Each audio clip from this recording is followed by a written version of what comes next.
నిన్నటి క్వశ్చన్కి answer B 6. Praise the lord all.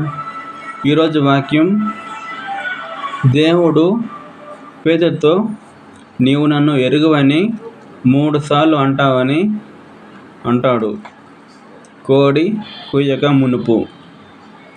పేతురు దేవునితో నేను అలా అన్నానని అంటాడు. పేతురు దగ్గరికి 3 వ్యక్తులు ఒక్కొక్కసారిగా వచ్చినప్పుడు మొదటి వ్యక్తి పేతురు దగ్గరికి వచ్చి నీవు యేసుప్రభు దగ్గర ఉన్నవాడే కదా అని అడిగినప్పుడు పేతురు అతనితో లేదు, నాకు ఆయన ఎవరో కూడా నాకు తెలియదు అని అంటాడు. రెండో వ్యక్తి పేతురు దగ్గర వచ్చి నీవు యేసుప్రభు దగ్గర ఉన్నవాడే కదా అని అడిగినప్పుడు లేదు, నాకు ఆయన ఎవరో కూడా నాకు తెలియదని అంటాడు.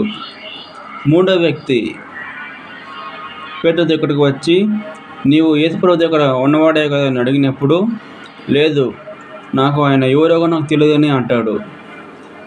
అప్పుడే కోడి వస్తుంది.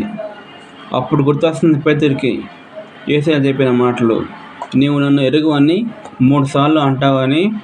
అప్పుడు గుర్తొస్తుంది. అప్పుడు పేతురు ఏం చేస్తాడు? పశ్చాత్తాపడతాడు, ఏడుస్తాడు. యేసయ్య పేతుర్ని క్షమిస్తాడు. ఎందుకు? పేతురు దేవుని దగ్గర పశ్చాత్తాపడతాడు. కానీ ఇస్కరియోతు యూదా చెట్టుకి ఊరేసుకొని చనిపోతాడు.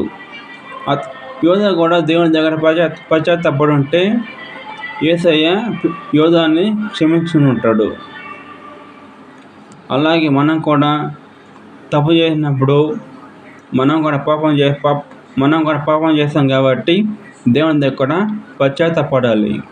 అప్పుడే దేవుడు మనల్ని క్షమిస్తాడు, తన రాజ్యంలోకి తీసుకుని వెళ్తాడు, మన కన్నీటిని తన బుడ్డిలో దాచుకుంటాడు. ఈ వాక్యం మీకు నచ్చితే కామెంట్లో ఆమెను చెప్పండి. And like, share, comment and subscribe చేయండి. God bless you all.